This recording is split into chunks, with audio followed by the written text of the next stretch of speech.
we go. Here we What? go again, folks. So sorry, it's just Wait. us.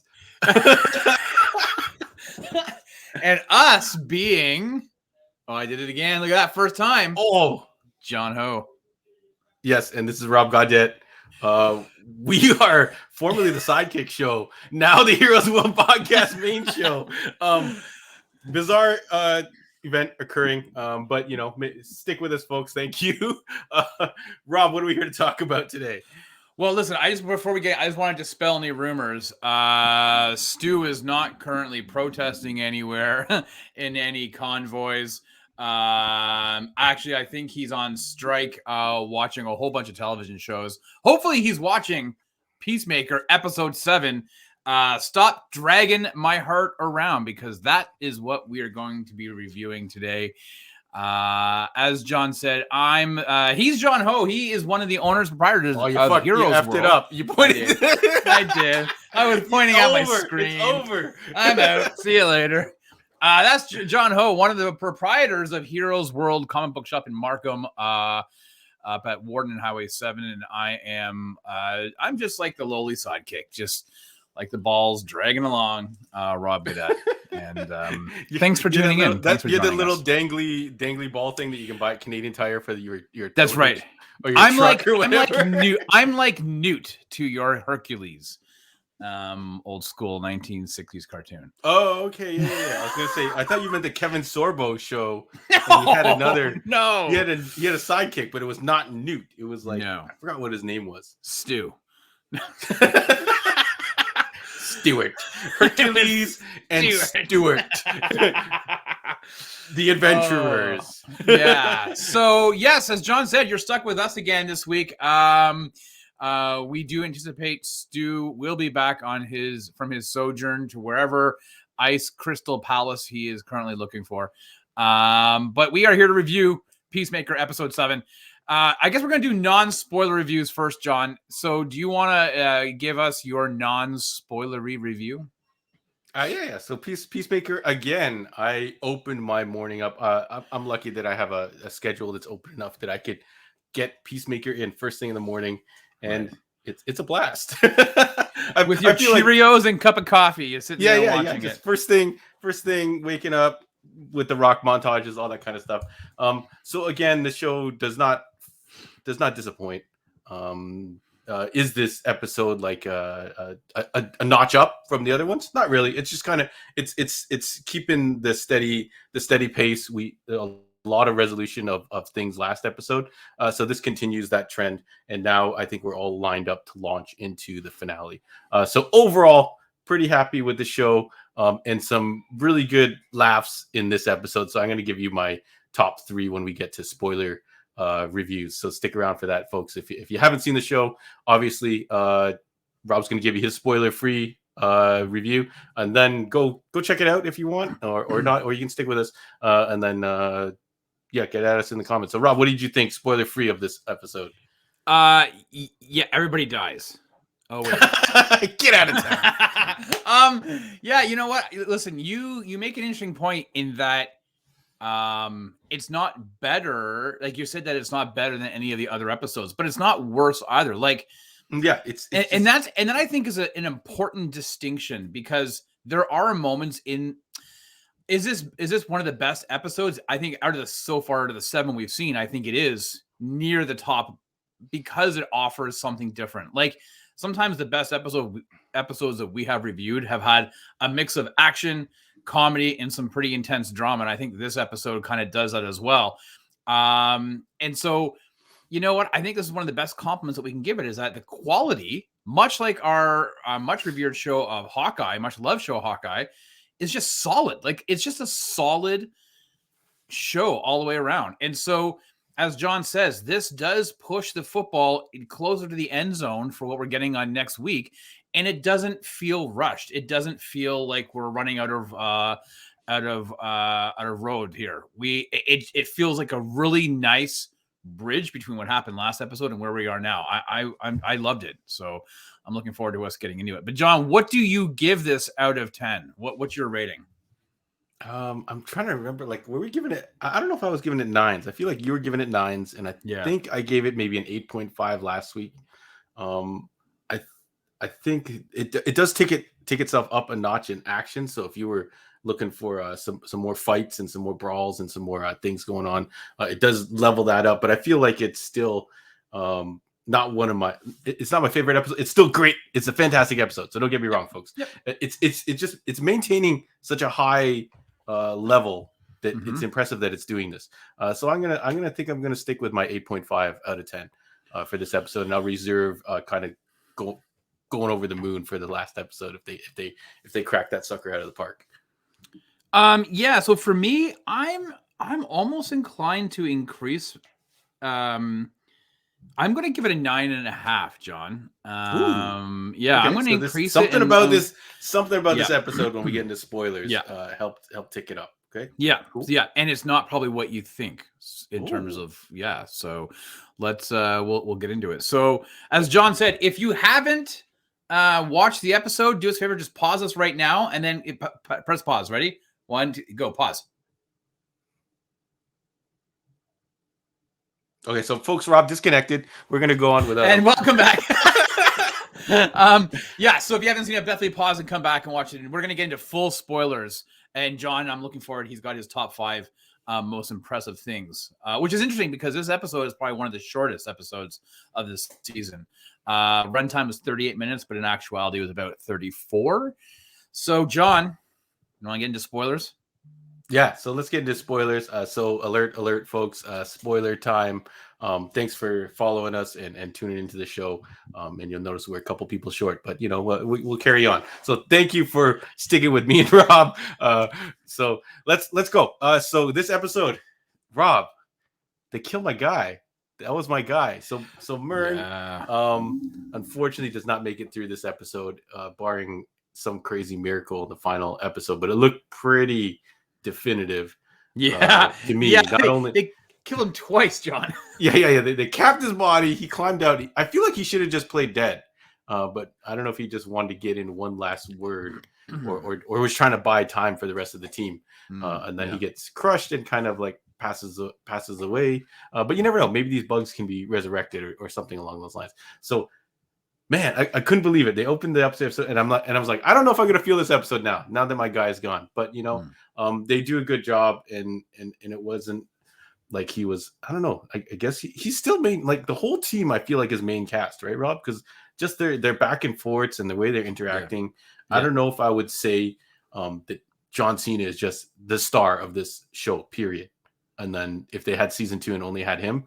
I don't think it would work. Like, I don't know if I would watch the show without the rest of the team now, especially where this episode got. Rob, since they killed my favorite guy, can I quickly ask you, do you have a favorite team member that's in the mix right now that you are worried that might not make it through the finale? Well, Harcourt. Yeah. She's badass, man, and we got to see that in this week's episode. So I really hope that she. I mean, listen, she in real life is James Gunn, dating James Gunn. So I suspect that she'll be just fine. But yeah, I would hate to see that because I think she's awesome. Her character, like both her and Steve Agee's character of Economos, like. Yeah. Minor characters in Suicide Squad last year, and then but blown up into these much bigger characters now. Like it's crazy, right? Just how much. Who would have thought characters from the Suicide Squad could grow, could like become like this big part of a show? I think originally when we first heard Peacemaker was announced, and they're like, oh, there's going to be a couple of the agents from Suicide Squad mixed in, and you probably just thought, oh, they're going to be handlers and that's it. Exactly. But the whole chairs. Team, the whole team has become like the heart of this show. So much so that you see games. I don't know why I always like put the G there. James Gunn, he posts like pictures of Twitter of him and the whole cast like just freaking chilling out together. Like it's really cool to see.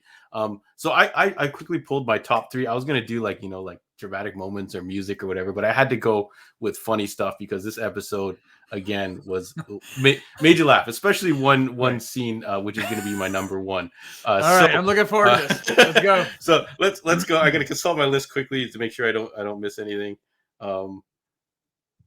Yeah. So number three is gonna be the fact just the little jokes of this show. So the Robert Patrick's team of, I don't know what you would call them, Rob's Racist assholes. yeah, white supremacists or whatever. Yes. It's like chasing down Peacemaker, and then Right. all of a sudden Vigilante blows up, uses a grenade, blows him up, and Robert Patrick's character, and then they're like, oh yeah, he's down, and then all of a sudden you just see him in the background walk over and hop in the car and just take off. So this episode had 2 car theft scenes, right? But that one was just funny. They're like, you just left the keys in the car, and then he's like, yeah, and then he I just was in a drives hurry. yeah, it's funny. Number 2 is Econos or Diebeard's body count. This guy is got the biggest body count of everyone on the show, I think. Like he gets a machine gun and he just mows down the entire, like, you're like, I wonder if this is gonna resolve. Like, I wonder if these guys are gonna be running around. He just blows them all up, and then he doesn't miss anybody. Like, for a guy who's like, he's really scared and doesn't want to be in confrontations. He took down the gorilla like with the chainsaw 2 weeks ago, and then this episode he's like, completely mowing these guys down with the machine gun, as you said. It was hilarious. Yeah. So and then number 3, I'm gonna do a little bit of lead up to it. So they have the whole thing where they're like, "What are we gonna do?" The Adebayo and Hardcourt show up, and they're like, Mern's dead, all that kind of stuff, and then like there's this whole like moment where they're like, "I don't know what we're gonna do next. Who's gonna lead us?" And then you get this wicked moment where everyone turns and looks at Hardcourt, and it's a very earned moment. I feel like everyone, and they're like, "Yep." It's like you even pan to John Cena, who's looking straight at her, and it's like, "Yep, you're the leader of this group." And then right after that, they're like, "Let's go kick some ass." And they pan, they show the team members, and all of a sudden, the veterinarians that were tied up, I think she like clocks the gun or checks the gun. Is like, "Let's go." That made me laugh out loud. Like, definitely the funniest moment, and it's kind of like an easy joke, but it works so well. Like, but you weren't expecting it. But you weren't expecting it. That's the best part, right? Is that you're right, because they're panning around. Everybody's like, "Yeah, let's do it. I'm on your side. Let's go get him." And you're right. The 3 veterinarians. One guy's like, "I'm down." Yeah, and then they're just like, "No," and like, "We can't come." And they're like, "No, you're gonna die." They give a speech, and you completely forget they're even there. They even set it up. They you feel like they burnt their vet joke, because they do the whole veterinarian joke, and the nurses and male nurses, which is a great education of things you shouldn't say anyways, right? But it's just great. You're like, they got their joke in, they're tied up, they're gone, and all of a sudden, boom, hits you right there. So definitely, if you didn't laugh out loud at that part, I don't know what you were thinking. And then just everything. The music was great in the episode. Peacemaker shoots his dad and kills his dad. This is crazy. And the dramatic part of this episode is really dark, and you're surprised, especially they open the episode with we find out, we get to see I think we already suspected, we knew what happened, that Peacemaker kills his brother, and you're kind of thinking in your head, you're like, it's not his fault. He's been put in this situation that is not his fault, and he does realize it at the end of the episode. But very dark beginning to turn it around and be able to make us laugh. So the show just does a good job of hitting all these different notes. But Rob, what did you think of this episode? Yeah, I agree with you. Although, John, I anticipated that on your list, it was going to be Economos getting into the car and Eagly poking him in the ass. He's like, "Stop! That's my asshole." He's like, there was two jokes. I feel like the other joke, the interior asshole joke that Hardcourt makes with Adebayo, is more clever. But it's always funny to see something poking someone in the ass as for a joke in an episode. It was just, Eagly is such a jerk to not Peacemaker. It's fun. But well done, well played. Economos is just so funny, man, because when they're doing that scene and they're like, "Oh, who's gonna lead?" And then Economos like, "Okay, fine." He's like, and Miles like, and then they're like, "No, hell no." That's not happening. So the reason, we got a couple episodes ago, we found out that Chris, aka Peacemaker, had killed his brother, right? And this is some of the it's this residual PTSD that has been bubbling its way up from like near the, the second episode or whatever. But in this episode, you really got the full breadth of it, of what had happened. Last episode, it ends on that amazing, John Cena playing the piano, Home Sweet Home, Motley Crue cover. Yeah, we found that after. We kind of speculated that he did most of it, but you find out on Twitter and everything after that James Gunn confirming. Legit played that entire thing. So that's amazing. And then it opens with the actual recorded version of the song. And you're like, man, I talk about like a great bridge, right? You're ending from one episode right into the next. It's a flashback scene. And he's remembering the fact that he and his brother were made to fight in a pit, like in a literal, they dug out a pit in the backyard, the White Dragon's backyard. And all of his friends were betting on the two kids, like a human cockfight practically. Do you think it was like they were bred or this was their training, or you think this was just like some hillbilly shit? No, yeah, totally hillbilly shit. Yeah. And so at any rate, they were fighting for money. But I think with a good sport intention, like they knew they were fighting, but they weren't going to necessarily get hurt. Do you know what I'm saying? Like, punching and this and that. But anyways, to find out, a wicked punch happens. The kid falls back. His brother falls back, hits his head and convulses and asphyxiates and dies. And so then you realize when it cuts back into the present day and you see, like, you literally can see the PTSD, the anxiety welling up in John Cena's face. And he's having almost like a panic attack of sorts in that bathroom, trying to center himself to be able to leave. And just, he wants this mission over and done with now. Now he's just done with the whole thing. He's being chased by the cops. He's done with it all. And so for me, the reason I cranked it up to a 9.5 is because from that scene to when he kills his father, like the battling, he was holding himself back because it was his dad. This is his last family member. We have no idea about his mom, but I'm assuming, I think she had passed.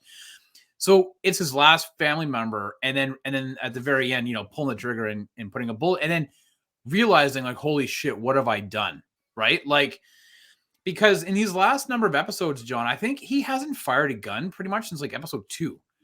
He said, like, I don't want to kill anymore, which is, if you go back to Suicide Squad, that's completely the opposite of what he was, right? And so there's some serious progression and growth in this character that, again, harking back to what I said earlier, we never expected out of these characters coming out of that movie. So that's why I cranked it up. I loved the dramatic episodes juxtaposed with, these humorous ones that you've mentioned. Some good action. Hey, man, we got to see the return of Judo Master. He took down those two punks, and they were making fun of him being like a leprechaun because he's in his green outfit. And he's a smaller guy in stature. Yeah, and the two punks come out of the easy peasy,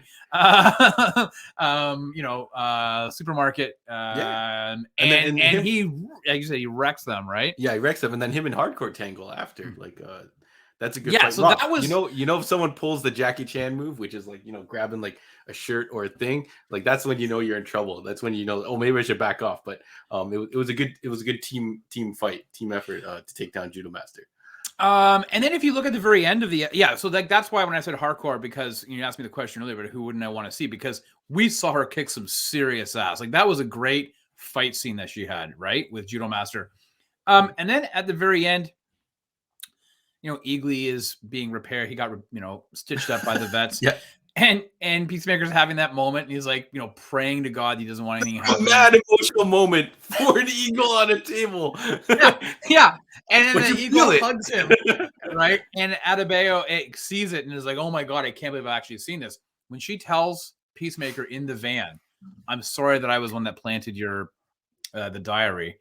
And he's like, I don't care. I just want this mission over so I don't have to see your big, stupid face ever again. And the hurt in her face because she knows what she's done, right? Yeah, man, just all around, everybody just delivers. This is the one thing about this show, man, is that everybody delivers all the time. Like, there's never one that just like, oh, they weren't as, like, they're just firing on all cylinders. Each of the characters, each of the actors, and I just loved it. Yeah, no, yeah, the combination of everyone. That's why I'm sad to see Mern go. But what's left of the team is still pretty magic. And they did they close it off with the rock and roll music while they're driving. No, so the actual episode ends up. So yeah, you do have that because Oh no, Economos says you have them building bad time to rock. Yeah. and then you see They're blood. building the transporter, and you see what the actual cow looks like, which is creepy as f. But Yeah. but the quality of the props, or I don't know if they were comically created that way for jokes, but almost made my funny list because the they're just sci-fi. like typical, it's like from the set of like a YTV kid show or something like that. Like these control panels and just random circular pieces of things on the equipment and stuff. And like they were that. so old looking too. The control panel was from like the 60s. It looked comical, but I don't know if it was intentional or not. But it was funny to see.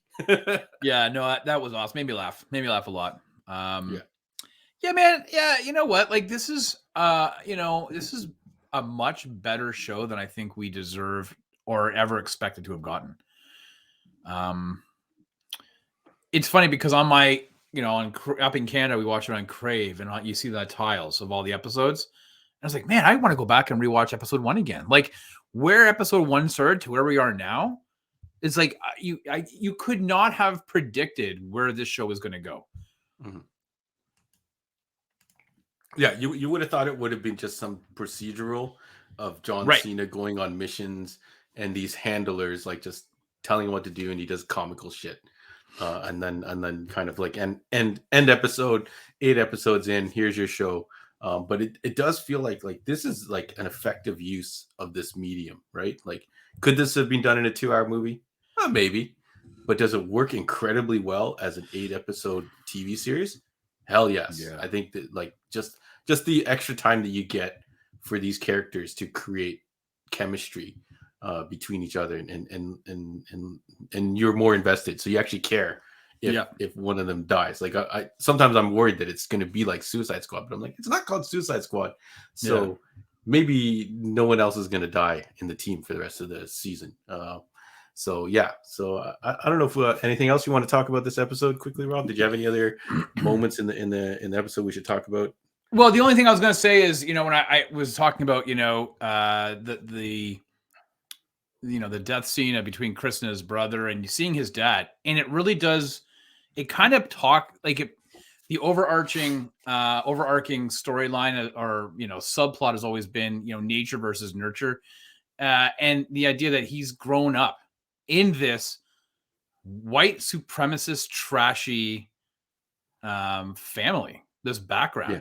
I mean, think about it. They had they're made to fight for cash. Like his son was a prop. His son was nothing more than a rooster. He says, right? he says, I think he says he's trash, or I'm garbage, or I'm a horrible person, but you're worse when he's fighting his dad. Right. It's like, And so I think it's just a very important, for me, it was just very important to see, that, he didn't know any better as a kid because that's what he grew up in. He didn't know there was an outside world of with different individuals and ideas and morals and scruples and this and that. And so to see him struggling with that inner child of who he was, and like, it's honestly, man, I just love this episode. It was so good. And it was awesome to see James Gunn use another raccoon.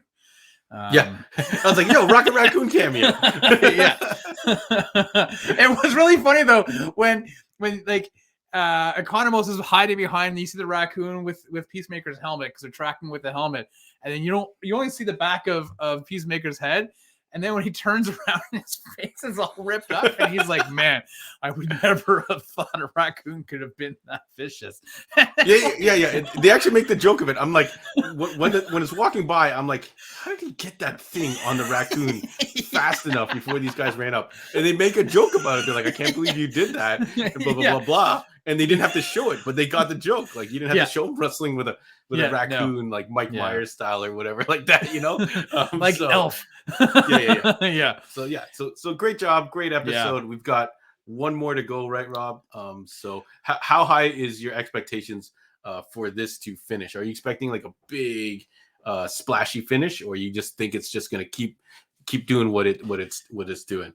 Yeah, you know, it's a really interesting question because I think we always, for our finales, we're always like expecting, you know, Game of Thrones is always the big thing, right? Until you start to realize the second last episode of Game of Thrones is always the big spectacle. But you always had that anticipation of that finale. What's it going to leave us with?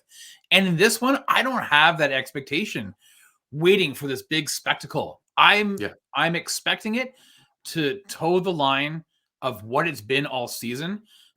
Nothing more, nothing less. And I think that would just be perfect. If that makes sense. Yeah, no, I think it's like, it's almost like we're just sad that it's coming to an end almost. It's like you don't even care. You don't even care if it's going to be good.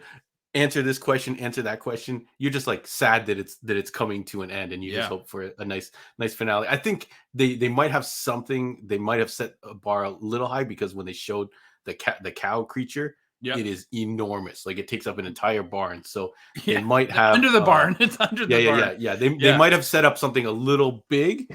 Maybe. But I anticipate the same thing, Rob. I think it's just gonna I don't think I'm gonna have to crack my 10 out of 10, which is okay. If this series is, you know, a solid 8, 9 for all 8 episodes, I think that's amazing. You can't really ask for anything more than that.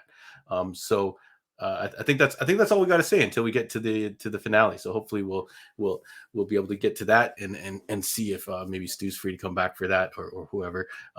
But Rob, I think that's it for Peacemaker episode 7 review right now. Thank you, everybody. Awesome. Thank you. Yeah, for tuning in. You can follow us on the socials, Heroes World Online, as well as listen to the Audio Heroes podcast. If you're on Spotify, give us a 5-star rating and a review. That helps us out with the algorithms. And if you follow the link down below, Heroes World, the Linktree link, or if you're listening to this on the audio, we do have a link if you want to support the show via Buy Me a Coffee website. And if you do that, I will send you out a sticker pack.